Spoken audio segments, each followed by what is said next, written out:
ఏపీలో టీడీపీకి బద్ద శత్రువు ఎవరైనా ఉన్నారు అంటే అది దగ్గుపాటి ఫ్యామిలీ అని ఖచ్చితంగా చెప్పొచ్చు. అలాంటి దగ్గుపాటి కుటుంబం ఇప్పుడు వైసీపీలో చేరేందుకు ముహూర్తం ఫిక్స్ చేసుకున్నారు. నిన్న మొన్నటిదాకా ఏ పార్టీలో చేరాలి అని నిమిషాలు లెక్కించిన పురంధరేశ్వరి వైసీపీలో చేరితే 2 టికెట్లు ఇస్తామని హామీతో వైసీపీలో చేరేందుకు రంగం సిద్ధం చేసుకుంటున్నారు అని నిన్నటి వరకు ప్రచారం జరిగింది. మరిక తాజా ఆ ప్రచారమే నిజమయ్యేలా కనిపిస్తోంది. కాంగ్రెస్ మాజీ నేత దగ్గుపాటి వెంకటేశ్వరరావు వైసీపీ అధినేత జగన్మోహన్ రెడ్డిని కలిసి జగన్తో భేటీ అయ్యారు. ఇక తన కుమారుడు హితేష్ చెంచురాంను సైతం జగన్ వద్దకు తీసుకెళ్లి పార్టీలో చేరికపై మాట్లాడినట్లుగా తెలుస్తోంది. గత కొంతకాలంగా ఏ పార్టీలో చేరాలా అని ఆలోచిస్తున్న దగ్గుపాటి కుటుంబం ఎట్టకేలకు ఇప్పటి వరకు జరిగిన ప్రచారానికి ఊతమిస్తూ వైసీపీ తీర్థం పుచ్చుకోనున్నట్లుగా తెలుస్తోంది.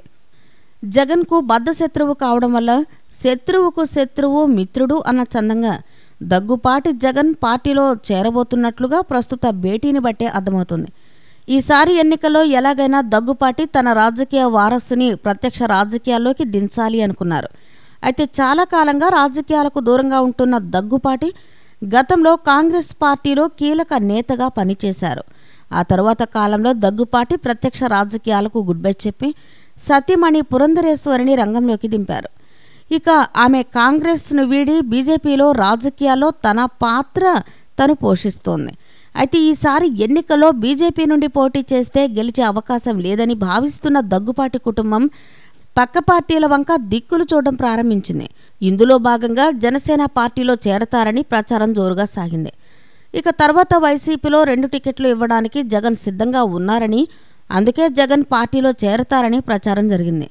ఈ నేపథ్యంలోనే పరుచూరు నుండి హితేష్ చెంచురాంను ఎన్నికల బరిలోకి దింపాలనే ఉద్దేశంతో పార్టీలో చేరడానికి సిద్ధమైపోయింది.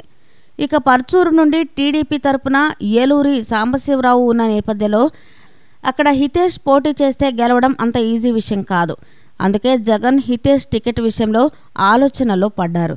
ఇక 2014 ఎన్నికల్లో పర్చూరు నుండి వైసీపీ తరపున గొట్టిపాటి భరత్ పోటీ చేసి ఓటమి పాలయ్యారు. ఆ తరువాత ఆయన రాజకీయాల నుండి దూరంగా జరిగారు. ఇక ఈ నేపథ్యంలోనే అక్కడ వైసీపీ సమన్వయకర్తగా రావి రాంబాబును నియమించింది అధిష్టానం. ఇప్పుడు హితేష్కు టికెట్ ఇస్తే రావి రాంబాబు పరిస్థితి ఏమిటి అనేది జగన్ ఆలోచనలో పడ్డాడు. మొత్తానికి చంద్రబాబు మీద ఉన్న కోపంతోనైనా దగ్గుపాటి కుటుంబాన్ని వైసీపీలోకి ఆహ్వానించి టికెట్ ఇవ్వడానికి జగన్ ఫిక్స్ అయ్యాడని తెలుస్తోంది. ఇక ప్రస్తుతం పురంధరేశ్వరి బీజేపీలోనే కొనసాగుతుంది. ఆమె ఇంకా పార్టీకి రాజీనామా చేయలేదు.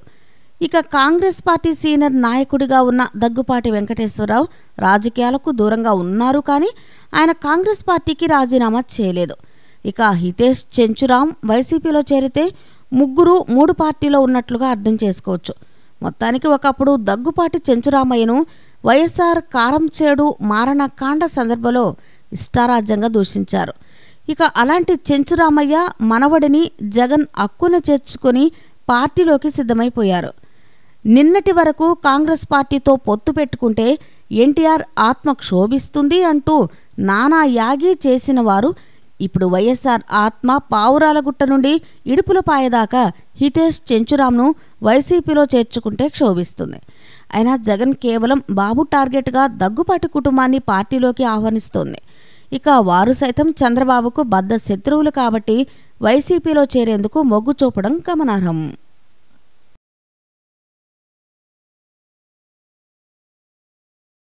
ఈ వీడియో కనుక మీకు నచ్చినట్లయితే లైక్ చేయండి, షేర్ చేయండి. ఇలాంటి లేటెస్ట్ వీడియోస్ కోసం మా ఛానల్ని సబ్స్క్రైబ్ చేసుకోండి.